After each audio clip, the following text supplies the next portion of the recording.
En esos días se celebraba en Jerusalén la fiesta de la dedicación. Era invierno y Jesús andaba por el templo en el pórtico de Salomón. Entonces los judíos lo rodearon y le decían: ¿hasta cuándo nos vas a tener en suspenso? Si tú eres el Cristo, dínoslo claramente. Jesús les respondió: se lo he dicho a ustedes y no creen. Las obras que yo hago en el nombre de mi Padre, estas dan testimonio de mí. Pero ustedes no creen porque no son de mis ovejas. Mis ovejas oyen mi voz. Yo las conozco y me siguen.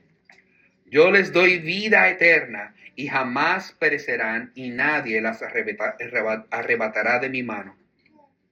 Mi Padre que me las dio es mayor que todos y nadie las puede arrebatar de la mano del Padre.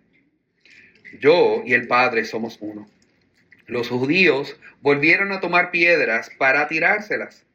Entonces Jesús les dijo: les he mostrado muchas obras buenas que son del Padre. ¿Por cuál de ellas me apedrearán? Los judíos le contestaron: no te apedreamos por ninguna obra buena, sino por blasfemia, y porque tú, siendo hombre, te haces Dios. Jesús le respondió: ¿no está escrito en su ley, yo dije, son dioses? Si aquellos a quienes vino la palabra de Dios los llamó dioses, y la escritura no se puede violar, a quien el Padre santificó y envió al mundo, ustedes dicen blasfemias, porque yo dije, el Hijo de Dios. Si no hago las obras de mi Padre, no crean. No me crean. Pero si las hago, aunque a mí no, pero si las hago, aunque a mí no me crean, crean a las obras, para que sepan y entiendan que el Padre está en mí y yo en el Padre. Por eso procuraban otra vez prender a Jesús, pero él se les escapó de entre las manos.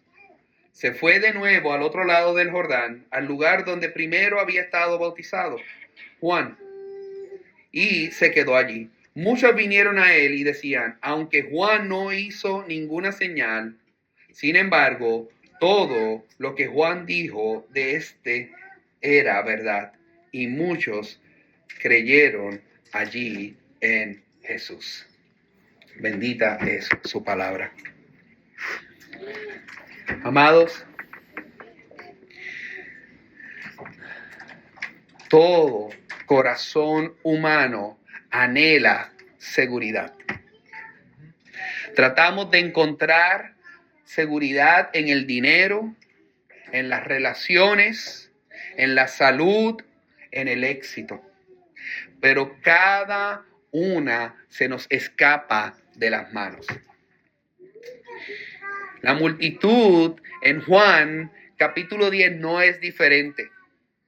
En este caso, los religiosos llevaban tiempo ya anhelando un Mesías que asegurara sus sueños, que asegurara su poder, que asegurara su control.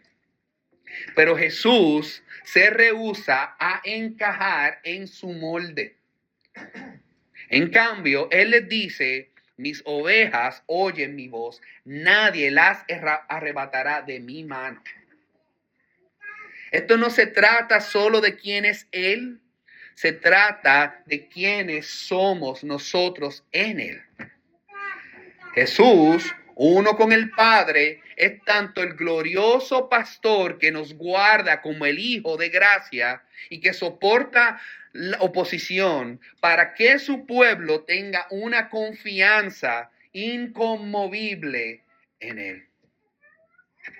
Su palabra nos llama a nosotros a maravillarnos de la gloria de la mano segura del pastor y a confiar en la gracia de la misión perseverante del Hijo. Veamos el primer punto, la gloria del pastor, versos 22 al 30. La gloria del pastor. Como leímsta es la temporada del invierno en Jerusalén. Usualmente los inviernos allá en Jerusalén son de mucha lluvia y frío.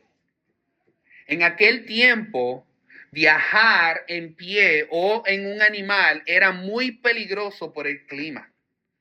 Pero también, durante ese tiempo, las luces brillaban en sus hogares y celebraciones hacían eco a través de todas las calles. Para que nos encontremos en el contexto del tiempo, desde el capítulo 7 que nosotros comenzamos del Evangelio de Juan hasta el capítulo 10 del verso 21, que fue nuestra pasada predicación, esta enseñanza que Cristo estaba dando durante esos capítulos ocurrieron durante la fiesta de los tabernáculos. Ese tiempo usualmente es durante el mes de septiembre u octubre.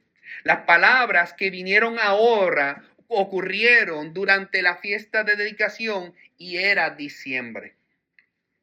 Esta fiesta no es instituida por los oficiales del Antiguo Testamento. No, esta fiesta fue instituida por Judas Macabeos en el año 165 antes de Cristo. El propósito de este festín era para conmemorar la purificación del templo después que Antíoco de Epífanes lo había profanado al sacrificar un cerdo sobre el altar de los holocaustos. Esto está históricamente registrado en los libros deuterocanónicos en Primera y Segunda de Macabeo. Esta es precisamente la fiesta actual que los judíos le llaman Hanukkah. En nuestro tiempo de Navidad, a ellos le llaman Hanukkah. Este tipo de celebración ellos hacen. Pero la atmósfera ahora en los atrios del templo era tan helada como el invierno mismo. Pues los que rodeaban a Jesús no albergaban ningún calor ni adoración, sino una fría, congelada sospecha hacia él. Ellos dicen, ¿hasta cuándo nos tendrás en suspenso? Si tú eres el Cristo, dínoslo claramente. Suena, cuando nosotros leemos este pasaje, como una petición sincera, pero en realidad no lo era. Ellos no eran buscadores desesperados anhelando la verdad. Eran interrogadores. Quería que Jesús se enredara con sus propias palabras para usarlas contra él. Querían municiones y no revelación. Jesús entonces responde, ya se los dije y no creen. Las obras que yo hago en el nombre de mi Padre, ellas dan testimonio de mí. Esto es impactante porque Jesús está insistiendo que su identidad ya está en plena exhibición. No necesita añadir nuevos lemas, ni claridad, ni calcomanías, ni logos, nada de eso. Su vida, sus milagros, su compasión, su enseñanza, todo eso era un letrero de neón flashando delante de las personas diciendo claramente que Él es el pastor de Israel. Pero aquí está la tragedia. Algunas personas pueden mirar directamente a la luz de Cristo y aún así no ver, porque Jesús les dice, pero ustedes no creen porque no son de mis ovejas. Ya nosotros habíamos hablado de esto en el pasado sermón. Jesús describe su relación con su pueblo. Él es el pastor. Nosotros somos la oveja, aquellos que nos hemos arrepentido y confiado en Él. La relación entre Jesús y su pueblo no es una relación frágil. Está enraizada en el pacto eterno de paz de Dios. Tú eras suyo antes de que ni siquiera tú mismo lo conocieras. Cuando Él te llamó, tu corazón saltó porque sus ovejas inevitablemente lo conocen y lo siguen. Y Él repite, mis ovejas oyen mi voz y yo las conozco y me siguen, y yo les doy vida eterna y jamás perecerán y nadie las arrebatará de mi mano. Noten este aspecto de la gloria de Jesús que está revelando en este pasaje. En la primera parte, en el sermón del pasado domingo, en Juan capítulo 10, Jesús habló de sí mismo como el buen pastor que conoce a sus ovejas, las llama por nombre y da su vida por ellas. Esa verdad de por sí ya es asombrosa. Pero aquí, en la fiesta de la dedicación, Él va más allá. Él dice algo que ningún profeta, ningún rey, ningún maestro de Israel jamás se atrevió a decir. Él no solo dice que guarda sus ovejas, no solo dice que les da vida eterna. Él fundamenta la seguridad de sus ovejas en esta declaración tan sobrecogedora. Él dice, nadie las arrebatará de mi mano. Nadie las puede arrebatar de la mano del Padre. Yo y el Padre somos uno. Aquellos líderes religiosos conocen el Antiguo Testamento y esto los debió haber parado en seco. Yahvé, el mismo declaró en Deuteronomio capítulo 32, verso 39, yo soy y no hay Dios fuera de mí, yo hago morir y yo hago vivir, yo hiero y yo sano y no hay quien pueda librar de mi mano. En Isaías, el Señor dijo, no se ha cortado la mano del Señor para salvar. Una y otra vez, la mano del Señor es la imagen de su poder soberano, su autoridad imparable, su cuidado fiel de su pueblo. Y aquí Jesús está diciendo, mi mano, la mano del Padre, son una sola. ¿Ustedes están sintiendo el peso de esto? La mano del pastor es la mano de Yahweh. La seguridad de tu alma está encerrada en el mismo agarre del Dios Todopoderoso. Jesús no solo es un protector tierno que camina de tu lado. Él es el Hijo eterno, compartiendo la gloria del Padre, ejerciendo la voluntad del Padre y empuñando la mano omnipotente del Padre. Amados, cuando la culpa del pecado te susurra que Dios está cansado de ti, recuerda, la mano que te sostiene es la mano que creó las galaxias. Cuando el temor te dice, te vas a apartar, recuerda, la mano que te guarda es la misma mano que abrió el mar rojo y cerró la boca de los leones. Cuando la venganza la vergüenza te dice, tus pecados son demasiado, recuerda, la mano de tu pastor es la mano del Padre y nada puede romper su agarre.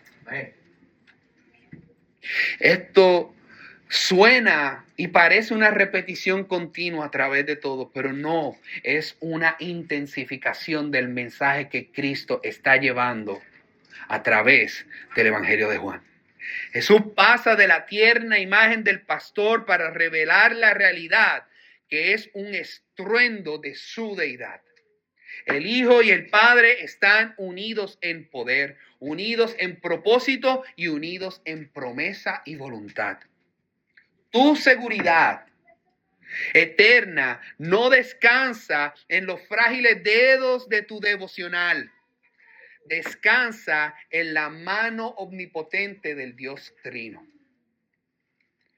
Piensa en la magnitud de esto. En la primera mitad del capítulo, el pastor da su vida por las ovejas, pero ahora él declara que su poder de resurrección en perfecta unión con el Padre garantiza su preservación eterna. Esta es una gloria más allá de lo que la mente humana puede contener. Esta es una seguridad más allá de lo que cualquier corazón humano se atrevería a imaginar. Y sin embargo, si nosotros somos honestos, nuestros corazones a menudo resisten esta verdad con nuestras acciones. Anhelamos control. Nos decimos a nosotros mismos, si soy lo suficientemente disciplinado, si me aferro lo suficientemente fuerte, si hago lo suficiente, estaré seguro. Pero eso es un ídolo del corazón, porque es el ídolo del autopastoreo. Pensamos que nosotros podemos protegernos mejor que Cristo. Pero la realidad de esto es que nuestras manos son débiles. Nuestro agarre es bien resbaladizo. Y nuestra resolución es inconsistente. Amados, nosotros somos tan inconsistentes que yo me propongo hacer una dieta los lunes. Y le digo, este es mi primer día de dieta y el martes fallo.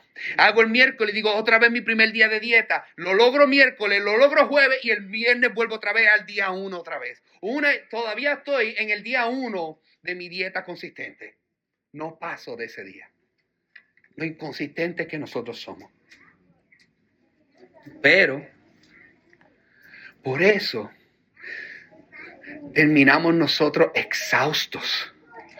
Porque actuamos como si nuestro sostenimiento dependiera de nosotros mismos. Pensamos que yo tengo que hacer mi devocional, yo tengo que tener disciplina, pensamos en todo nuestro historial de que yo puedo hacer todas estas cosas. Y estamos viviendo en una historia donde solo tropiezo, solo una caída, solo una temporada de sequedad podría destruirnos y deshacernos. Amados, eso es una vida aplastante como creyentes. Cuando tratamos de ser nuestro propio guardián, como si pudiéramos hacer lo que solo Dios puede hacer, es la antigua mentira con un vestido moderno. Puedo estar en control, puedo sostenerme, puedo mantenerme seguro. Déjenme hablarles a su temor. Tú no eres tu propio pastor. Nunca fuiste destinado a ser tu propio pastor. La gloria del pastor no es que nunca tropiezas. La gloria del pastor es que no puedes ser arrebatado. Su gloria no está en que tan bien lo sostienes tú, tan bien que tú te agarras a él. Está en la inquebrantable mano de aquel que te sostiene, que es Cristo. Él y el Padre son uno. Y eso significa que la seguridad de tu alma descansa en la omnipotencia y no en tu desempeño. Y por eso nosotros necesitamos Pensar cuidadosamente incluso sobre las prácticas buenas que nosotros hacemos cuando leemos la Biblia, cuando nosotros oramos, cuando hacemos nuestro tiempo devocional. Porque es bien fácil convertir estos ritmos en pequeños ídolos de control. Nos decimos a nosotros mismos, si hago mis devocionales diarios, yo estoy en control. Nos decimos que voy a estar seguro si hago mi devocional hoy. Si me salto el día de mi devocional o la hora, pues quizá me va a llamar en el día. Empezamos a tratar nuestras disciplinas espirituales como candados en la puerta de nuestro pastor. Pero escúchame, tu lectura bíblica no te mantiene en Cristo. Cristo te mantiene en Cristo. Pero esa no es la razón por la que nosotros deberíamos de abrir su palabra. O nosotros doblar nuestras rodillas. O nosotros venir los domingos a la iglesia y cantar juntos. Nosotros no hacemos devocionales para mantener fuerte nuestro agarre a Dios. No, lo hacemos porque su agarre ya lo es. Ahora, viene la pregunta. Entonces, pues, ¿para qué nosotros vamos a practicar estos ritmos? ¿Por qué entonces debemos de leer la Biblia si ya Él me tiene agarrado? ¿Por qué oramos? ¿Por qué tenemos que ir a la iglesia? Amados, nosotros hacemos esto porque nosotros amamos oír su voz. Porque nosotros necesitamos su perspectiva más que la nuestra. Porque nuestros corazones son propensos a descarriarse y su palabra nos llama de vuelta a Él. Porque la oración no es para llamar la atención de nuestro Dios, sino porque Dios en su gracia ya nos ha dado su oído y allí es donde nosotros corremos con nuestros temores y nosotros podemos hallar paz. Porque la adoración es como nuestros corazones distraídos se pueden volver otra vez a centrar en la gloria de Dios. Nuestros devocionales no son una prueba que pasamos para nosotros ganar seguridad. Deben de ser para nosotros un banquete, un festín, un lugar donde nosotros disfrutamos porque la seguridad ya nos ha sido dada. No son maneras de probarnos nosotros ante Jesús. Son maneras de nosotros poder descansar en lo que Jesús ya ha probado por nosotros. Así que, amado, cuando mañana te acerques a tu Biblia, acércate a ella como la voz del pastor, recordándote una vez más que estás seguro, estás segura, porque Él nunca te dejará ir. Las ovejas no se jactan de qué tan fuerte se aferran a la mano del pastor. Simplemente reconocen su voz y lo siguen. Y la voz que escuchas en este pasaje truena con gloria diciendo: tú eres mío, jamás perecerás. Lo que nos lleva entonces al segundo punto de nuestro sermón, la gracia del Hijo, versos 31 al 42. En el momento en que Jesús declaró: yo y el Padre somos uno, lo que hicieron estos judíos fue estallar en furia. Impulsados por la ira, tomaron piedras del suelo del templo, apretando con las manos alrededor de ellas y en preparación para atacar. Quiero hacer esta nota al margen. Miren la ironía del pecado humano. Levantan piedras para matar al mismo que vino a darles vida.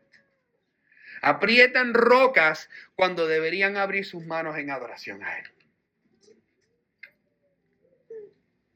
Jesús, con calma y sin temor, no retrocede de inmediato, sino que enfrenta su enojo y le hace esta pregunta. Les he mostrado muchas buenas obras de parte del Padre. ¿Por cuál de ellas me apedrean? ¿Qué pregunta? Los obliga a hacer una pausa. La palabra que usa, buenas obras, está queriendo comunicar estas obras hermosas que estoy haciendo. Obras que reflejan el mismo corazón de Dios. Alimentar al hambriento, sanar al ciego, levantar al cojo. ¿Quién puede enfurecerse con tanta hermosura? Yo esperaría que en ese momento Jesús toma el micrófono y lo tira al piso y dice, ya terminé, gané el debate, no hay ninguna manera, aquí se acabó la conversación. Pero la verdad sobria de esto es que la rebelión puede hacer que las obras más hermosas parezcan ofensivas. El pecado puede mirar a la luz de Cristo y llamarlas tinieblas. La respuesta de estas personas es escalofriante. Ellos le dicen, no te apedreamos por una buena obra, sino por blasfemia. Porque tú siendo hombre, te haces Dios. Ahora, deja que esto se asiente en tu corazón y medita en lo siguiente. Ellos piensan que Jesús es un hombre haciéndose Dios. Pero la realidad de esto es mucho más sobrecogedora, humillante y gloriosa. Es completamente opuesta. Es que en vez de el hombre hacerse Dios, Dios se ha hecho hombre. El Verbo eterno se hizo carne. Ellos creen que están protegiendo el honor de Dios, pero en verdad están rechazando la gracia de Dios. ¿Y cómo responde Jesús? Con rayos del cielo. No. Con juicio. No, tampoco. No, Él responde con gracia. Gracia envuelta en razón. Gracia vestida en las Escrituras. No pasemos por alto la cita que Él hace. Él cita la Biblia para ellos, que es el Antiguo Testamento de nosotros. No está escrito en su ley, yo dije, ustedes son dioses. Aquí Jesús está citando el Salmo 82. Cuando Jesús cita el Salmo 82, yo dije, ustedes son dioses, no está haciendo un juego de palabras. No está esquivando sus acusaciones, sino que lo está llamando de vuelta a su propia Biblia, a una verdad que afirmaban creer, pero que no estaban dispuestos a ellos aplicar. El Salmo 82 es una escena estremecedora, donde el tribunal de Dios mismo se levanta a juzgar a los líderes de Israel. Fueron llamados dioses, no porque fueran divinos, sino porque llevaban la autoridad de Dios. Se sentaban en juicio representándolo a él. Ejercían su poder delegado como gobernante entre los hombres. Pero aquí es la tragedia. En lugar de reflejar su justicia, lo que hicieron fue pervertirla. En lugar de proteger al débil, lo que hicieron fue oprimirlo. Y Dios declaró que aunque eran llamados dioses, morirán como hombres. Esto fue una acusación punzante. Jueces humanos con autoridad divina, pero fracasando miserablemente en ejercerla. Y ahora, mira lo que hace Jesús. Él toma este pasaje, impregnado de la historia del liderazgo fallido en Israel, y lo vuelve contra sus acusadores. Si Dios mismo una vez dio gobernantes caídos, corruptos e injustos con el título de dioses porque llevaban una autoridad delegada, cuánto más apropiado, cuánto más legítimo para aquel que no es corrupto, sino que es santo. Aquel que no es injusto, sino que es perfectamente justo. Aquel que nunca ha fallado, sino que es perfectamente santificado y enviado por el Padre, ser llamado el Hijo de Dios. En otras palabras, si la misma Escritura reconoce la dignidad de los líderes humanos quebrantados, ¿cómo se atreven a negar la dignidad de el que vino del lado del Padre, apartado para su misión, lleno de su poder, encarnado su santidad? Ustedes están viendo el argumento aquí, amados. Esto no es un ingenio de Jesús. Esto es devastador para aquellos que están escuchando. Es un martillo bíblico teológico en los rostros de estas personas. Jesús está sacando verdad de sus propias escrituras, verdad de que ellos mismos habrían recitado en la sinagoga y diciéndole, ya lo saben, si incluso vasos rotos pueden llevar en alguna medida la autoridad de Dios, entonces no pueden descartarme a mí, el consagrado, el escogido, el verbo eterno hecho carne, como un blasfemo. La lógica de su propia Biblia confirma la afirmación de Cristo. Él no está jugando con palabras, le está dando una vez más la oportunidad de ellos pausar, pensar y reconsiderar su ira. ¡Qué misericordia! El Salmo 82 resalta que jueces humanos que fallan, pero Juan 10 revela el juez que no puede fallar. El Salmo condena a líderes que mueren como hombres y el Juan capítulo 10 exalta al Hijo que se entrega y da su vida y la vuelve a tomar. El contraste no podría ser más agudo.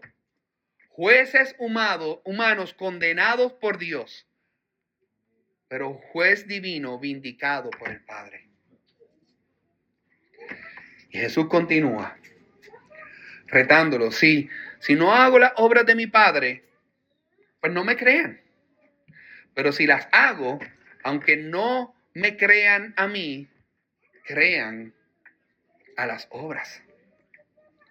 Amados, qué paciencia Cristo le está extendiendo. Qué misericordia. Ellos están agarrando piedras y Él todavía les está ofreciendo fe. Están tramando su muerte y Él aún le está extendiendo la puerta de la vida eterna. La gracia no espera corazones blandos. La gracia lo que hace es abrir paso incluso cuando nuestros corazones son duros. La gracia del Hijo, Él no se aparta aún cuando tú lo resistes. Él razona con tus dudas, confronta tu orgullo, supera tu rebelión. Quiere que vean para que conozcan y entiendan que el Padre está en mí y yo en el Padre. Este es el corazón de la gracia del Hijo. Unión.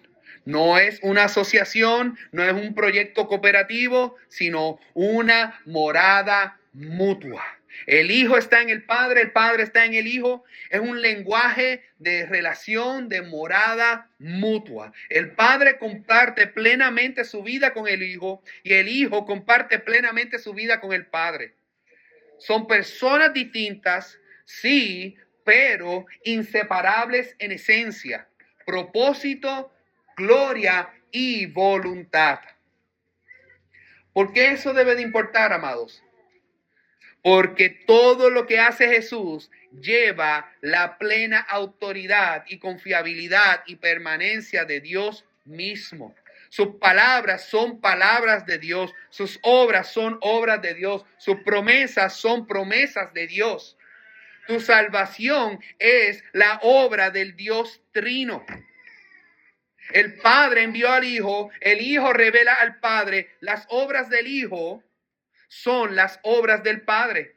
Y el Espíritu abre tus ojos para ver todo eso. La gracia no es una persona de la Trinidad actuando por su propia cuenta. La gracia es la unión completa y eterna del Padre y del Hijo derramándose en el tiempo, irrumpiendo en la historia y sosteniéndote a ti para siempre. Tú estás incluido en la unión del Padre y del Hijo. Una unión que ha existido desde toda la eternidad y jamás se romperá. Por eso Jesús puede decir antes en este pasaje, nadie las arrebatará de mi mano. Porque arrebatarte de la mano de Jesús significaría separar al Padre del Hijo, y eso no puede pasar nunca. ¿Ustedes ven el consuelo de esta verdad? El Hijo no solo es lleno de gracia en lo que hace, Él es gracia en lo que es.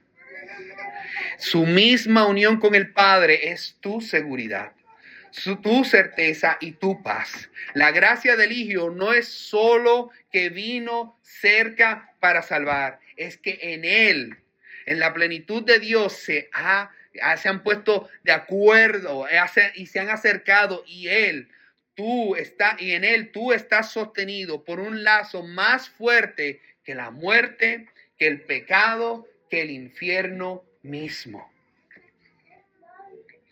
Y por supuesto, vemos nuevamente estos líderes que intentan arrestarlo otra vez. La gracia se ofrece, pero no todos la recibirán. Sin embargo, nota esto, ni siquiera su ira puede atarlo. El texto dice, se les escapó de las manos, porque su hora todavía no había llegado. La gracia es soberana. Él entregará su vida, pero ni un segundo antes de tiempo, sino en el momento que Él decida y escoja.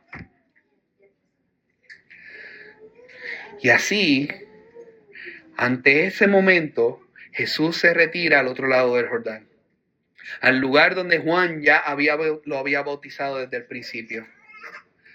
Amados, miren la hermosura de esto. Al final de este intercambio tenso y violento, Jesús vuelve al principio. Vuelve al lugar donde resonó la voz, he aquí el Cordero de Dios. Y allí, lejos de los poderosos y la élite religiosa, la gente común y corriente y ordinaria creyó. Sin piedras, sin debates, solo fe. Recordaron las palabras de Juan y las vieron cumplidas. Todo lo que Juan dijo acerca de este hombre era verdad. Y muchos creyeron. Rechazando él en el templo, pero recibido en el desierto. Rechazado por los poderosos y los religiosos, pero abrazado por los débiles. Despreciado en Jerusalén, la meca religiosa, pero creído al otro lado del Jordán. Amados, la gracia seguía fluyendo y todavía lo sigue haciendo en el día de hoy. La gracia sigue tratando con los que dudan. La gracia sigue persiguiendo a los que se resisten. La gracia sigue encontrándonos en nuestro desierto. Puedes sentirte que has sido pasado por alto, lejos del centro de poder o influencia, pero a menudo es allí donde Jesús hace su obra más profunda. Así que, a mis amigos que no son cristianos, que están aquí hoy, si aún tú no has confiado en Cristo, esta escena es tanto una advertencia como una invitación para ti. La advertencia es clara. El pecado nos ciega a nosotros de tal manera que nosotros podemos mirar a la misma fuente de vida y levantar piedras en lugar de nosotros extender nuestras manos hacia Él. Tú puedes pensar que Jesús es una amenaza a tu libertad, a tus opiniones, a tu felicidad, a tu control. Pero en verdad Él es el único que puede darte vida. Esta es la verdad del Evangelio. Dios se hizo hombre por ti. El Hijo eterno entró en nuestro mundo, vivió la vida que nosotros ninguno podía vivir y murió la muerte que nosotros merecíamos. En la cruz son esas mismas manos que no podían abrirse para soltar a sus ovejas, fueron atravesadas por clavos, para que pecadores como tú y como yo fuésemos recibidos en su redil. Y 3 días después resucitó, probando de una vez por todas que Él es el Hijo de Dios, lleno de gracia y verdad. Entonces, ¿qué deberías de hacer? Amado, amigo, amiga, no sigas tomando la piedra de la resistencia. Suéltala y no endurezcas tu corazón y no hagas excusas. Ríndete a Cristo, arrepiéntete y ve a Él. Pero también te quiero hablar a aquellos que son creyentes, que ya pertenecen al rebaño. La gracia del Hijo no es solo una doctrina que nosotros tomamos nota. Debe de ser oxígeno a tu alma. Él te encuentra el martes por la mañana en el tráfico, el jueves en la tarde en el conflicto y el sábado por la noche cuando tu mente no deja de dar vueltas. Los líderes tomaban esas piedras con fuerza en sus manos y Dios te está diciendo que la debes de soltar con fe. Nosotros debemos de ver lo peligroso que es esto. ¿Qué piedras tú estás tomando en tus propias manos? ¿Será la piedra de la culpa? ¿Estás reviviendo una y otra vez tus fracasos? Cuando pecaste contra Dios, cuando le dijiste a tu cónyuge esas palabras que no debías decirle, cuando miraste la pantalla de tu celular lo que no debías de estar mirando, cuando explotaste en ira hacia tus hijos y te dice cómo Dios podría amarme todavía. Amado, el pastor entregó su vida por ti y él te dice, ahora pues no hay condenación. Si ya te arrepentiste delante de Dios y te arrepentiste a quien ofendiste, suelta la piedra. No necesitas castigarte más cuando Cristo ya fue castigado en tu lugar. Tal vez la piedra que tienes es la del temor, donde te preocupas por tu trabajo, por tus hijos, por tu salud. Y tu corazón susurra. Y si todo se desmorona, Jesús responde, nadie puede arrebatarlos de mi mano. Eso significa que tu vida no cuelga de un hilo. Significa que está sostenida en la mano del Hijo y su agarre no resbala. Tal vez la piedra que tienes es la del control. Aprietas con los nudillos blancos con tus planes, con tu agenda, con tu dinero, tu futuro, porque temes perder todo lo que crees que debes de tener. Pero aquí están las buenas nuevas. El Hijo está en el Padre está en el Hijo, y juntos gobiernan cada detalle de tu vida. No tienes que cargar con el peso aplastante de la soberanía. Dios ya lo hace perfectamente. Pero tal vez la piedra que estás sosteniendo es la piedra de la amargura. Guardas viejas heridas alimentándolas porque te dan un sentido de justicia. Pero mientras tanto, esa piedra lo que hace es aplastar tu gozo. Y Jesús absorbió el peso total de la justicia en la cruz. Él no te llama a cargar piedras, sino a perdonar como tú has sido perdonado. Amados, la gracia del Hijo significa esto, que eres libre de soltar las piedras.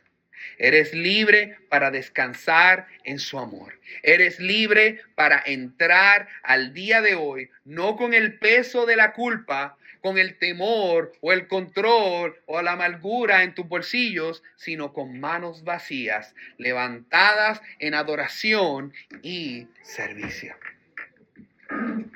Y cuando haces eso, cuando realmente entregas tus frustraciones del lunes, tus tentaciones del miércoles y tus arrepentimientos del viernes a Él, amados, tú vas a experimentar lo que la doctrina está destinada para darte.